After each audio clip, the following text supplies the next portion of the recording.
The room smelled like expensive leather and rain-soaked asphalt drifting in from the open balcony doors. Ethan Carter stood frozen near the window, his heart pounding so loud he was sure she could hear it. "One bed for two," she said again, slower this time. The millionairess smirked as she came closer, but Ethan stepped back, not because he was scared of her money, not because he felt superior. He stepped back because, for the first time in his life, walking away might cost him everything he had spent years surviving for. Ethan hadn't imagined his life would look like this. 3 years earlier, he had been sleeping in his car during a Michigan winter, scraping frost from the inside of the windshield before job interviews he never got. His parents were gone, medical bills buried him, and the world felt like it kept moving faster the harder he tried to stand still. Then came her, Vivian Rosewood, tech heiress, philanthropist in headlines, shark in boardrooms. She hired Ethan as a temporary executive assistant after noticing how he stood up for an elderly janitor being fired for clocking out 5 minutes late. "You hate injustice," she'd said, studying him across her glass desk. Ethan shrugged. "I just don't like watching people be erased." That honesty got him the job, and now here he was, standing in a 5-star penthouse in London during a business trip gone wrong. Severe storms had shut down flights. The hotel made a mistake. One suite. One bed. And Vivian, sipping wine like this, was all mildly amusing. "You're an adult," she said calmly. "We can be civilized." Ethan swallowed. His paycheck paid for his sister's insulin. Walking out might mean losing the job. Staying might mean losing himself. His silence seemed to entertain her. Before we continue this powerful story, make sure to like, share, and subscribe to Kind Heart Stories, where every story reminds us that kindness still matters. "I'll take the couch," Ethan said quietly. Vivian raised an eyebrow. "There is no couch. I'll sleep on the floor." "You're not a martyr," she replied, stepping closer.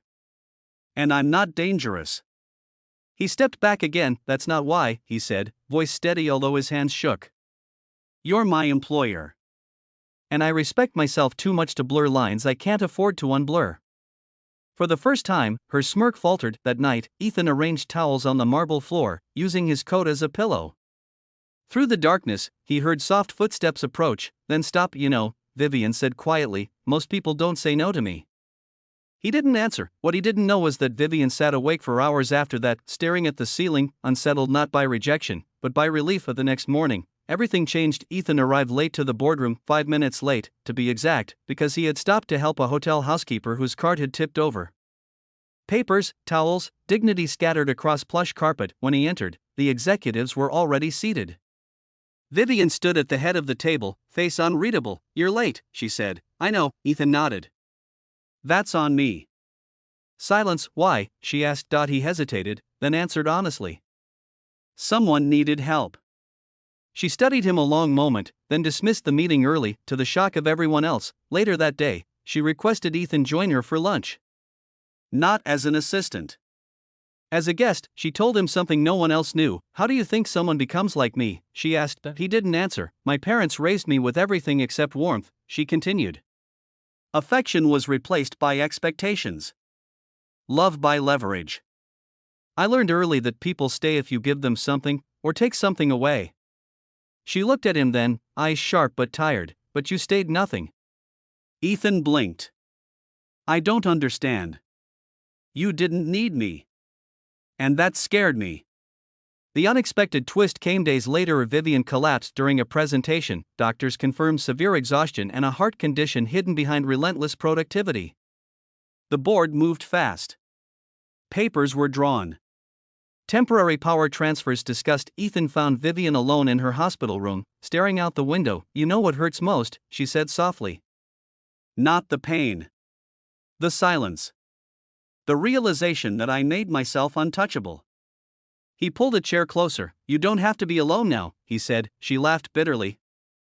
"People will be kind as long as I sign checks." "Then let me be kind without one," he replied, and he was. He brought her soup himself. Spoke to nurses by name. Read her letters from a charity she'd forgotten funding years ago. Treated her not as a powerful woman, but as a human one. Weeks passed. When Vivian returned to the office, she did something no one expected. She restructured the company. Executive pay caps. Full healthcare for contract workers. A foundation led by employees, not executives.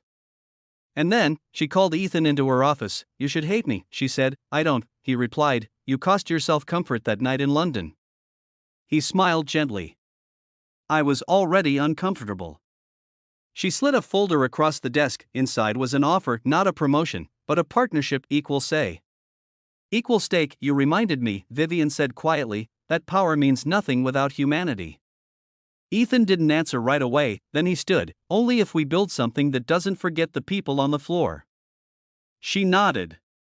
No smirk this time, just respect. Years later, a journalist asked Vivian Rosewood what the turning point of her life had been. She answered without hesitation, a night with only one bed, and someone who chose the floor. Because sometimes, the greatest act of kindness isn't dramatic. It's a step back. A line not crossed. A reminder that dignity still matters, and when we choose compassion over convenience, we don't just change others. We finally change ourselves.